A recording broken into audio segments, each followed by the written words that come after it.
Chapter number 10 mechanical properties of fluid. इस chapter में हम पढ़ेंगे कि हमारे जो फ्लूइड्स होते हैं, लिक्विड होते हैं और गैसेस होते हैं, उन पे किस तरह से फोर्सेस लगते हैं, प्रेशर क्या होता है, स्ट्रीमलाइन फ्लो क्या होता है, बर्नौलीज प्रिंसिपल क्या है, विस्कोसिटी क्या है और सरफेस टेंशन क्या है। इस पर्टिकुलर पैराग्राफ में आपको यही बताया है कि सॉलिड्स क्या होते हैं, लिक्विड और गैसेस से वो कैसे डिफरेंट होते हैं, कैसे उनका वॉल्यूम चेंज होता है या कंप्रेस कर सकते हैं या नहीं कर सकते। उसके बाद प्रेशर का जो पॉइंट है उसमें डिफाइन किया गया है कि जैसे किस तरह से एक पिन है वो अपनी स्किन के अंदर चली जाती है, जबकि कोई भी ब्लंट नाइफ है या कुछ भी ब्लंट चीज़ है वो नहीं जा पाती। कैसे एक अगर एलिफेंट हमारी चेस्ट के ऊपर पाँव रख दे तो हमारी रिब्स कंप्लीटली टूट जाएंगी, बट जब हम सर्कस में देखते हैं तो वो नहीं टूटती है। तो किस चीज़ का उस पर इफ़ेक्ट होता है, अगर कोई भी एक बॉक्स है वो किसी लिक्विड कंटेनर के अंदर है तो किस तरह से वो हर डायरेक्शन में उस फोर्स लगाता है या उसके ऊपर किस तरह से फोर्स लगता है, वो सब चीज़ें हम इस चैप्टर में जानेंगे। तो सबसे पहले हमें डिफाइन किया हुआ है कि जो हमारा पर्टिकुलर प्रेशर होता है वो क्या होता है।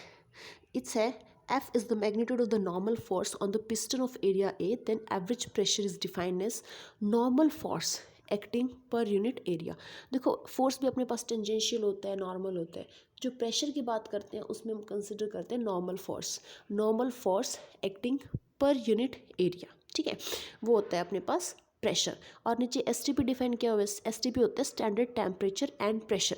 स्टैंडर्ड टेम्परेचर हमारे पास होता है 0 डिग्री सेल्सियस और स्टैंडर्ड प्रेशर हमारे पास होता है 1 एटमॉस्फेयर, जो कि हम एटमॉस्फेरिक प्रेशर लेके चलते हैं।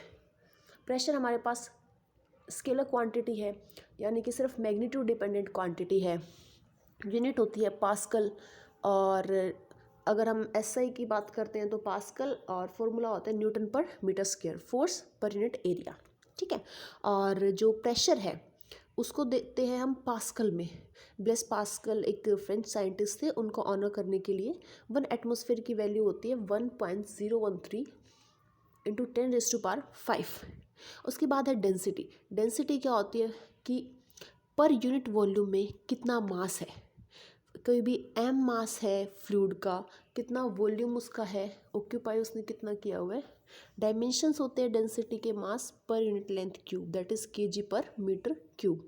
ये भी कैसी क्वांटिटी है, स्केलर क्वांटिटी, ठीक है। जो वाटर की डेंसिटी होती है 4 डिग्री सेल्सियस पे, वो होती है 10⁻³ केजी पर मीटर क्यूब, यानी कि 1000 मास पर unit of the volume. Relative density जो होती है वो रेशो होती है डेंसिटी का किसी भी पर्टिकुलर चीज़ की जो हमें निकालनी है to the water at 4 degree Celsius.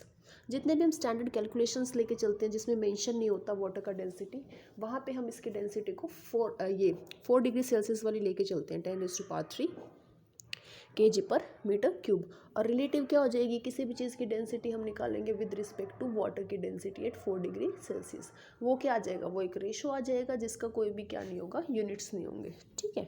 उसके बाद हमें दिया हुआ है रिलेटिव डेंसिटी एल्यूमिनियम की, डेंसिटी कुछ और की भी, वाटर की दी है, सी वाटर, मरकरी, एल्कोहल और बहुत सारी चीज़ की। उसके बाद हमारे पास एक न्यूमेरिकल है, ये बोलता है कि हमारी जो थाइज होती हैं वो हमारी अपर बॉडी का वेट लेती हैं, ठीक है। तो ऐसे बताओ ऑन एन एवरेज एक फीमर पे यानी थाई बोन पे कितना प्रेशर आता है, कितना प्रेशर होगा, जितना भी नॉर्मल फोर्स लग रहा है पर यूनिट एरिया। एरिया कैसे निकालोगे आप, एरिया आपको कितना दिया हुआ है बताओ, 2 बोन्स हैं, दोनों का एरिया कितना हो जाएगा, 2 इंटू 10 सेंटीमीटर स्क्वायर, और मीटर में कन्वर्ट करेंगे तो क्या हो जाएगा 10⁻⁴, यानी 20 इंटू 10⁻⁴ मीटर स्क्वायर। तो फोर्स एक्टिंग कितना हो गया 40 kg। इसको हम फोर्स के टर्म्स में लिखेंगे, मास दिया हुआ है तो किलोग्राम वेट हो जाएगा, यानी कि मास इंटू में ग्रेविटी का effect, that's 40 into 10 that is 400 Newton. तो अब देखो फोर्स कितना हो जाएगा 400 बाय में एरिया कितना है 2 इंटू 10⁻⁻20 इंटू 10⁻⁴। तो एवरेज प्रेशर कितना आ जाएगा, estimate the average pressure sustain by femurs, दोनों पे निकालना है तो वो आ जाएगा 2 इंटू 10⁵. उसके बाद है पास्कल्स लॉ। देखो पास्कल्स लॉ में क्या क्या दिया हुआ है, the scientist Pascal observe the pressure in a fluid at rest is the same at all points if they are at same height. मतलब एक सेम हाइट पे जो प्रेशर लगने वाला है वो क्या लगने वाला है, सेम लगने वाला है, यानी कि बी पॉइंट पे, सी पॉइंट पे, ये दोनों एक पर्टिकुलर हाइट पे है तो यहाँ पे क्या लगने वाला है, सेम प्रेशर होने वाला है इन पर्टिकुलर प्लेस पे। Proof of Pascal law, A B C and DEF is an element of the interior of the fluid at rest. This element is in the form of a right angle prism. The element is so small so that the effect of gravity can be ignored, but it has been enlarged for the sake of clarity. Leave it. Shows an element in the interior of the fluid at rest. The element ABCDEF is in the form of right angle prism. In principle, this prismatic element is very small so that every part of it can be considered at the same depth from the liquid surface, and therefore the effect of the gravity is same at all this point. But for clarity, we have enlarged this element. The force on this element are those exerted by the rest on the fluid, and they must be normal to the surface of the element as discussed above. Thus, the fluid exert pressure PA, PB, PC. This element of area corresponding to normal force FA, FB, FC are shown in the figure on the faces BEFC and ADFC and ADEB. तो components दिए हुए equilibrium से F C की value क्या हो जाएगी, F B का sign वाला कंपोनेंट, और सिमिलरली फॉर ए सी, और एफ ए पॉइंट पे कितना हो जाएगा, एफ बी का कोस वाला कंपोनेंट. हाँ ठीक है. उसके बाद इनका रेशो ले लेंगे तो ये क्या आ जाएंगे, इक्वल आ जाएंगे ज्योमेट्री से भी और इक्विलिब्रियम से भी. Pressure exerted is same in all the direction in fluid at rest. It again remind us that like other type of stress, pressure is not a vector quantity. Pressure क्या नहीं है हमारे पास, वेक्टर क्वांटिटी नहीं है, scalar quantity है. No direction can be assigned to it. Pressure is not a vector quantity. No need to take pressure of it. Fluid at rest and under pressure is normal to the area regardless of the orientation of the area. Now consider fluid element in form of a horizontal bar of uniform cross section. The bar is in equilibrium. The horizontal force exerted at its two ends must be balanced, or the pressure at the two ends should be equal. This proves that for a liquid in equilibrium, the pressure is same at all points in a horizontal plane. Suppose the pressure were not equal in different part of the fluid, then there would be a flow, as the fluid will have some net force acting on it. Hence, in the absence of flow, the pressure in the fluid must be same everywhere in the horizontal plane. Okay, now the variation of pressure with depth. जैसे atmosphere में हम जहाँ पे भी हैं वहाँ पे अपने ऊपर कितना प्रेशर लग रहा है, 1 एटमॉस्फेयर 1.013 इंटू 10⁵ पास्कल. तो जैसे जैसे हम लिक्विड में कुछ चीज़ को डालते हैं तो जैसे जैसे डेप्थ में जाते जाएंगे, उसको नीचे प्रेस करते रहेंगे, तो उसके ऊपर जो प्रेशर है उसका वेरिएशन किस तरह से आएगा वो देखते हैं. Consider fluid at rest in a container in figure 10.3. Point 1 is at height h above a point 2. The pressure at point 1 and 2 are P1 and P2. ऐसे 1 पॉइंट है और 2 पॉइंट है. फर्स्ट पे प्रेशर है P1, सेकंड पे pressure है P2.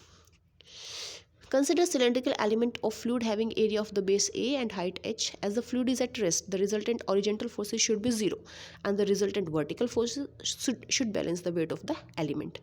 मतलब जितने भी ऊपर की तरफ वेट लग रहे हैं, जितना नीचे की तरफ लग रहे हैं फोर्सेस, वो क्या कर लेंगे, एक दूसरे को बैलेंस कर लेंगे, तभी वो इक्विलिब्रियम में आ पाएगा.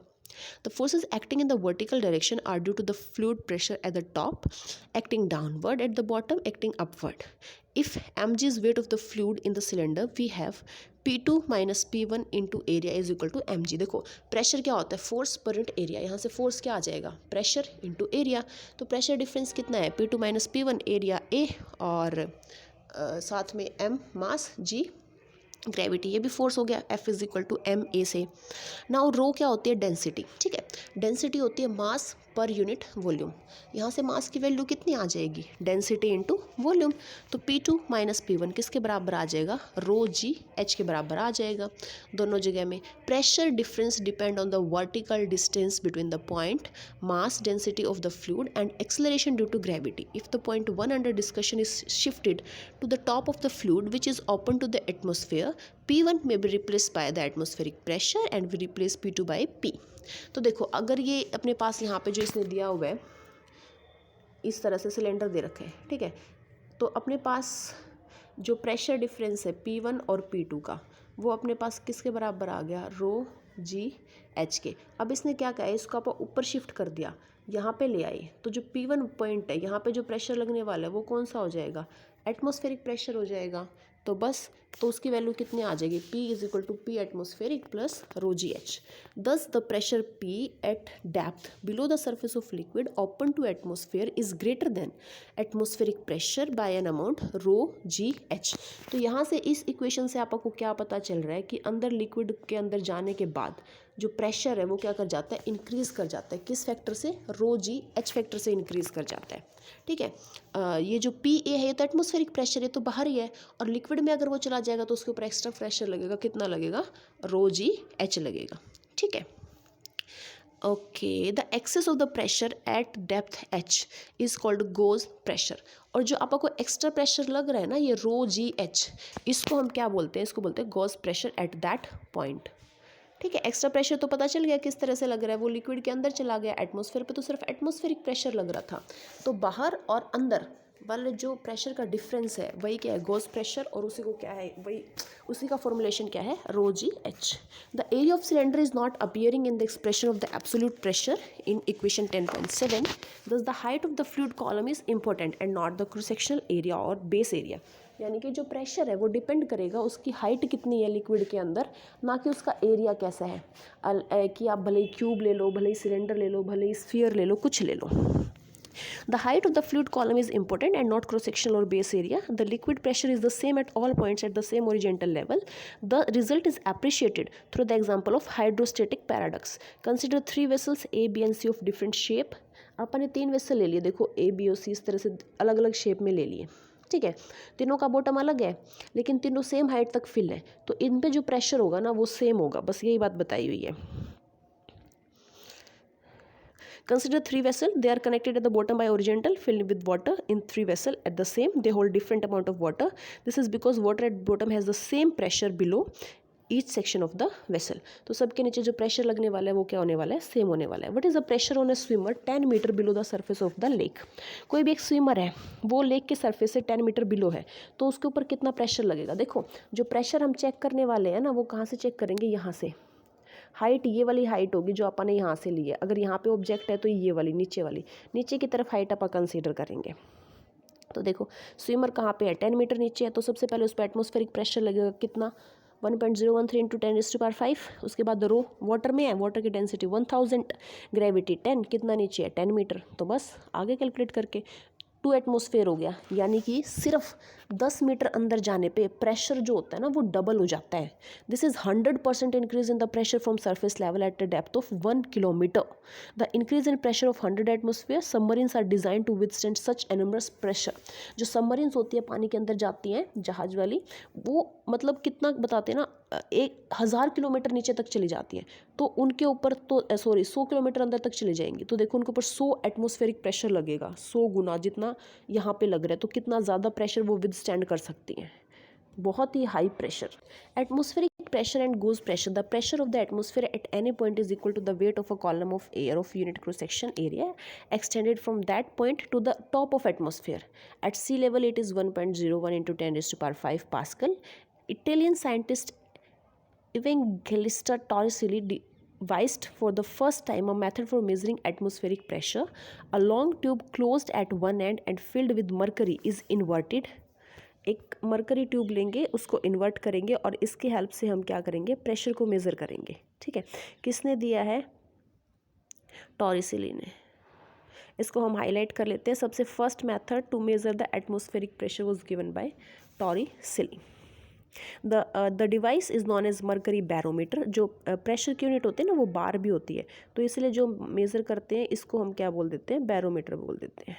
The space above the mercury column in the tube contain only mercury vapour whose pressure P is so small that it may be neglected. Thus at the pressure at point A equal to 0, the pressure inside the column at point B must be same as the pressure at point C, which is atmospheric pressure. ऐसे A, B, C 3 अलग अलग points पे pressure check करेंगे। देखो जो C पे होगा वही B पे होगा, जो B पे होगा उसी के कॉरस्पॉन्डिंग A पे आ जाएगा, और वहाँ से फिर प्रेशर की मेजरमेंट हो जाएगी C पे कितना है। In the experiment, it is found that the mercury column in the barometer has a height of about 76 centimeter at the sea level, equivalent to 1 atmosphere. यानी कि 1 एटमॉस्फेयर किसके बराबर आ गया, 76 centimetre height of the mercury barometer. ठीक है, pascal की terms में कैसे लिखा था आपने, 1 pascal is 1 atmosphere is 1.013 into 10⁵ pascal, ऐसे किया था। लगभग 10⁵5 पास्कल लगा लो 1 एटमॉस्फेयर। तो अब देखो 1 एटमॉस्फेयर किसके बराबर हो गया, 76 centimetre of mercury barometer height. This can also be obtain using the value of rho in the equation rho ji H. A common way of pressure is in term of centimeter of millimeter of mercury. A pressure equivalent of 1 mm is called a torr. 1 mm का जो pressure होता है उसको हम क्या बोलते थे? Tor. Tor इसीलिए ना वो, इसीलिए 1 टोर कितना हो जाएगा? 1.133 pascal. The mm of Hg and torr are used in medicine and physiology. In meteorology, a common unit is the bar और मिली बार. तो अपने पास 3 यूनिट्स हो गई. पास्कल, देखो एटमॉस्फेयर तो है ही है, ठीक है, उसमें हमारे पास पास्कल, बार और टोर. टोर तो होती है 133 पास्कल और बार होता है 10⁵ पास्कल. किस में यूज़ करते हैं? सारे प्रेशर में यूज़ करते हैं. Open tube manometer is useful instrument for measuring pressure difference. Pressure difference आप किससे मेज़र करते हैं? मैनोमीटर से. लर्न कैसे करोगे इन सारी चीज़ों को? मेमोराइज़ कैसे करेंगे ये सोचो. अभी उन तीनों की पक्की दोस्ती है, इसलिए वो टोर से रहते हैं, ठीक है, एक टीम की तरह रहते हैं तीनों जने. तो ये तो जाएगा टोर. टोर से रहते हैं एक टीम की तरह तीनों जने. तो टोर इज इक्वल टू 133 पास्कल. और बार वाले को याद कर लो, बार के बदले पापा ले आए 5 स्टार, तो 1 बार इज़ इक्वल टू 10⁵ पास्कल, ठीक है. और मन का मीटर अच्छा है तो हम किसी के बीच में डिफरेंस नहीं करेंगे.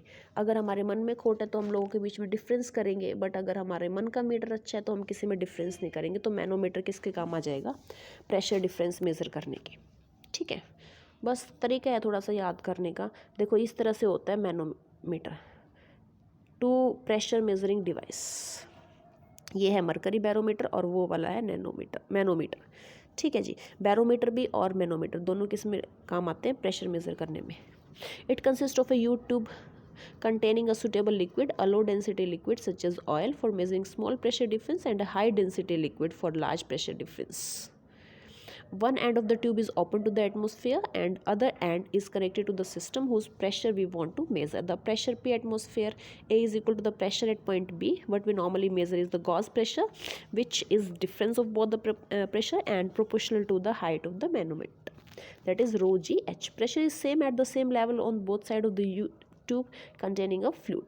For liquid, the density varies very little over wide range in pressure and temperature, and we can treat it safely as a constant for our present purpose. Gases, on the other hand, exhibit large variation of density with changes in pressure and temperature.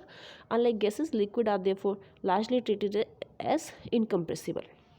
Now let's take the question.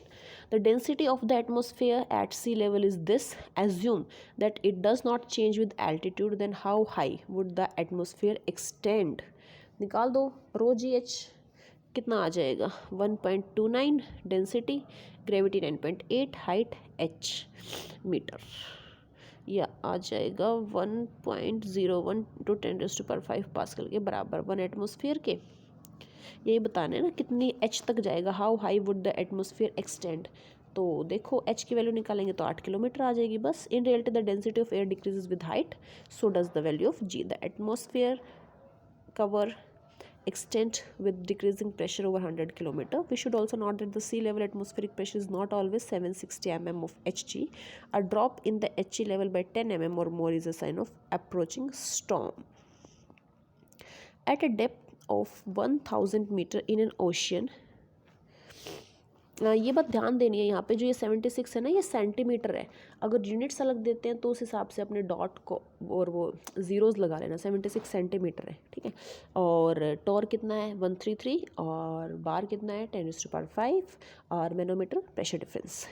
Eight a depth of 1000 metre in an ocean, what is absolute pressure, what is gauge pressure. Absolute pressure हो जाएगा rho जी H और gauge pressure हो जाएगा P - P atmosphere.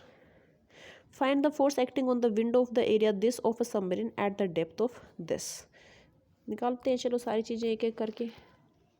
तो देखो absolute pressure तो total sum हो जाएगा प्रेशर का, एटमॉस्फेरिक और प्लस में रो जी एच. गोज प्रेशर आ जाएगा सिर्फ रो जी एच. तो देखो P is equal to P atmospheric plus rho ji H.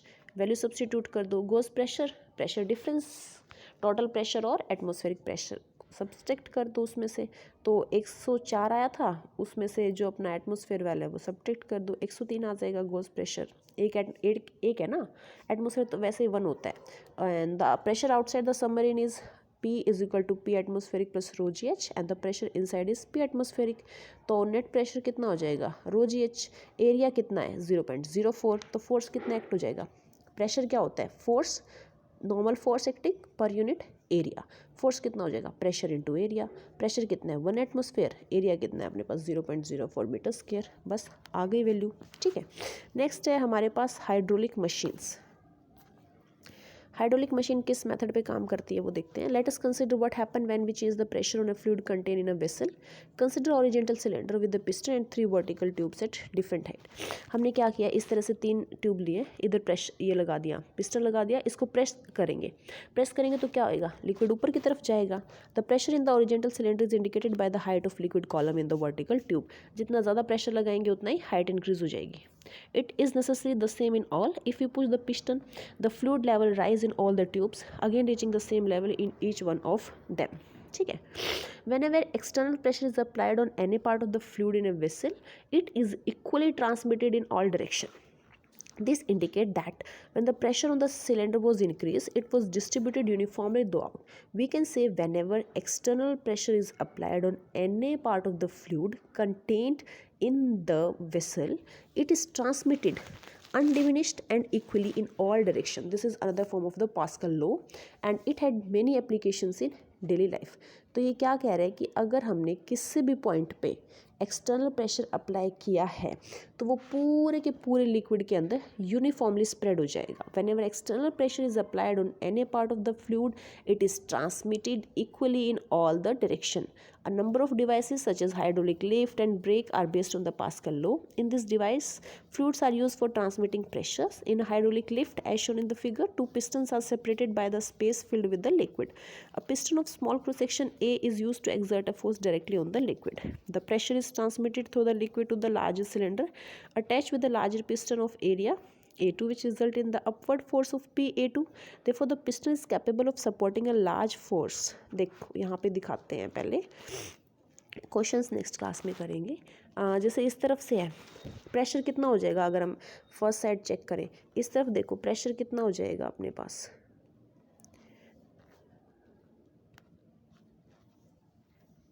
F1 A1, और इस तरफ अगर हम चेक करेंगे तो ये कितना हो जाएगा F2 A2। दोनों तरफ सेम प्रेशर है, ये क्या हो जाएगा इक्वल हो जाएगा। प्रेशर क्या होता है, फोर्स पर यूनिट एरिया, तो force per unit area, force per unit area क्या हो जाएगा अपने पास बराबर आ जाएगा। अगर मैं एरिया का रेशो लूँ A2/A1 तो किसके बराबर आ जाएगा F2/F1 के। यानी कि अगर मेरे को यहाँ से कार को लिफ्ट करना है तो मेरे पास क्या होनी चाहिए, 3 चीज़ें A1 A2 और F1। तो देखो जितना ज़्यादा F1 होगा, जितना ज़्यादा आप फोर्स लगाएंगे 1, या जितना कम A1 होगा, ये जितना कम होगा और ये वाला एरिया जितना ज़्यादा होगा, F1 जितना ज़्यादा होगा उतना ही ईजी हो जाएगा हमारे लिए F2 को लिफ्ट करना। बस यही दिया हुआ है इसमें। यहाँ एक क्वेश्चन दिया हुआ है, क्वेश्चन को करते हैं नेक्स्ट क्लास में।